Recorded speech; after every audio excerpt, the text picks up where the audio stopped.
There you go. And so, we believe that the next big computing platform will be the metaverse. And that's going to fundamentally change the way that people connect to each other and people connect to businesses. And, very similar to how, mobile came and basically transformed the landscape for us. And, the metaverse is not necessarily something that's far and distant in the future. Parts of the metaverse are here today. And the good news is that the automotive industry is actually leading the way as marketers in terms of testing and learning as we build this together. So again, I'm Jimmy Ahmed. I've spent the last decade plus at Meta working mostly actually in gaming and e-commerce. So very digital first, digital native partnerships. And moved over to the automotive team about 4 years ago. So fairly new to the auto world. But I've been a lifelong auto enthusiast, fan of the industry, and so it's pretty amazing and happy to be here with all of you at the LA Auto Show. So before we get into the metaverse specifically, I'm going to talk about creators. And you might be thinking, what do creators have to do with the metaverse? Why are we talking about that? Well, this is a huge shift in marketing that's happening today that brands are still trying to figure out. And I would be lying if I said that brands know how to harness the power of a creator-led economy. And these creators are going to be a big part of the future in terms of the metaverse as well. So I'll talk about that, and then we'll talk about what are some opportunities for you today as marketers, as well as some of the bigger ideas as we go into the future. So the creator-led economy, this is a big buzzword these days, but that's for a reason. It's a $100 billion industry, and it's going to be growing massively. And we used to talk about influencers, and now we're using the word creators because this is no longer an organic media strategy. This is now these creators are not only driving culture, but they are, creating multi-billion-dollar businesses and industries. And so this is a very important part of our jobs today. And as Meta, our platform gives these creators the tools as well as the ability to connect with, 3.7 billion people that are using our family of apps and services. And if you think about, why Meta? So, YouTube and TikTok are obviously doing a great job, and they're competing against each other and TV when it comes to entertainment. And the core difference here is that Meta with Facebook and Instagram, we can actually play this, specific role of connecting those creators to billions of people for ongoing relationships as well to businesses. So why does this all matter? People are starting to spend more time with creators and creator-led content than brand content. And that's a big shift, right? And that shift is leading to these creators having a lot of influence on purchase decisions. And they are, relevant across the entire purchase journey, with 58% of consumers saying that something that they bought was influenced by a creator in the last 6 months. And that's a huge shift. I don't know about you guys, but I've bought things like hot chili oil based on creators, and my recent midlife crisis motorcycle purchase was very much fueled by a creator that I follow. And this is true for auto as well. So auto is no exception. 69% of recent auto buyers say that they were influenced by a creator.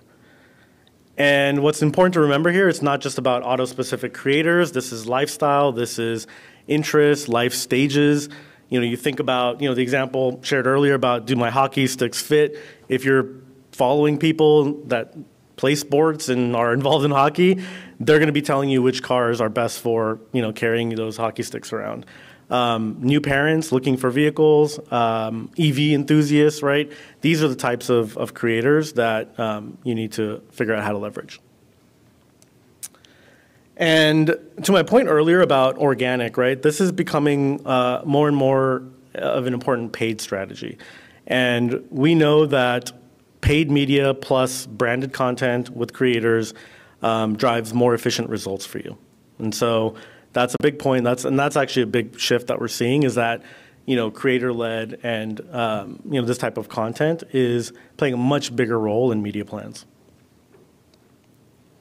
And I'll end the creator piece with the fact that it's important to consider the surfaces. So the surfaces matter. Reels is our fastest growing surface across our apps. We are spending a lot of money and resources on improving the AI that drives the recommendations to make sure Reels are very relevant to people and that they're engaging. And just in the last 6 months, we've seen a 50% improvement in how relevant Reels are to users based on these AI improvements, and that's leading to 140 billion Reels plays per day on the platform.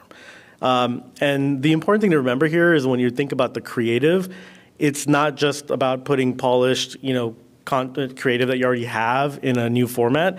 This is about creating content that's organic to this surface across the apps. So with that, I'll talk a little bit about what are the opportunities today.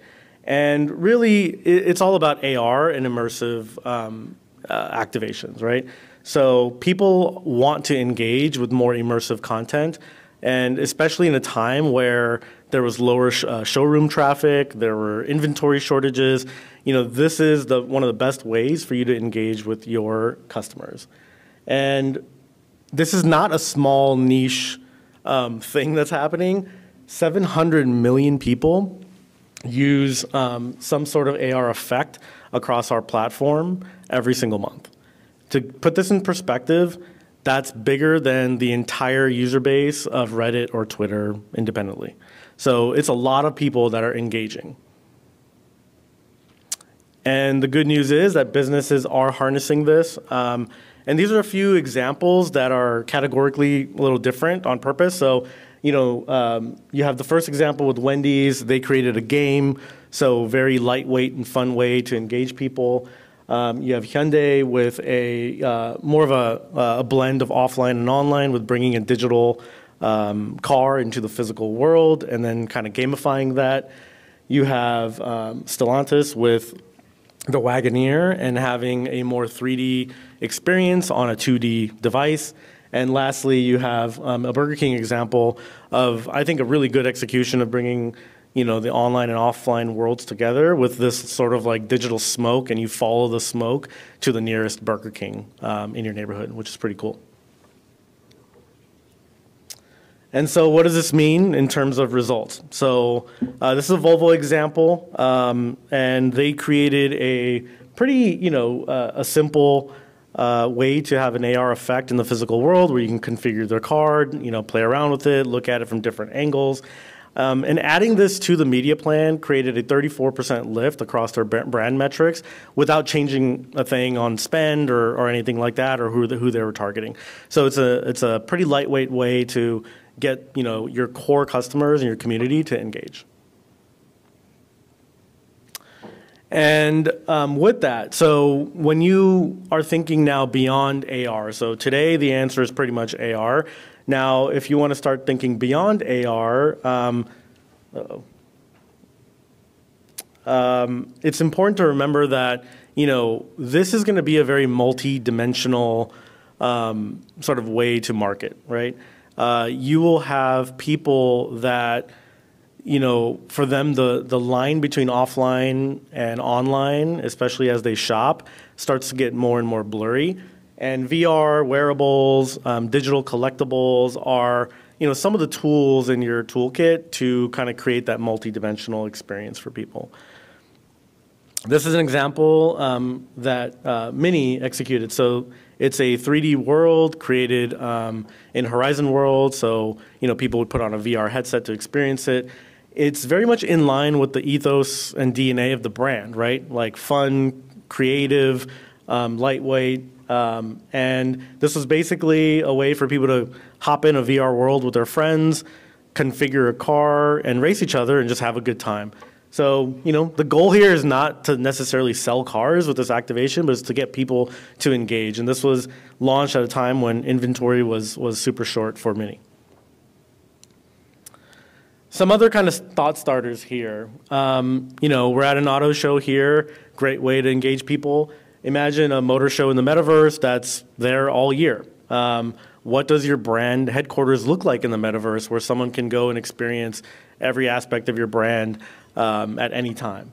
Think about with wearables, every car on the street could be a marketing tool where I look at a car with my wearable, I want to find out more, I can find out the specs, I can potentially even connect with a dealer or take a virtual test drive right there as I'm walking down the street. And the last piece here, NFTs and digital items, the virtual item market globally is like a $200 billion market. This is big. And then obviously in gaming, it's huge. But why not for brands? And it doesn't have to be just a digital version of the car, but maybe it's exclusives, right? Maybe it's art, maybe it's other things that maybe it's games that are exclusive to someone who's pre-ordered a car or has raised their hand as an intender. And lastly, I think at the end of the day, we want to sell more cars, right? So new shopping experiences, especially as VR gets better, right? Today, we're seeing avatars without legs. We're seeing sort of like more gamification.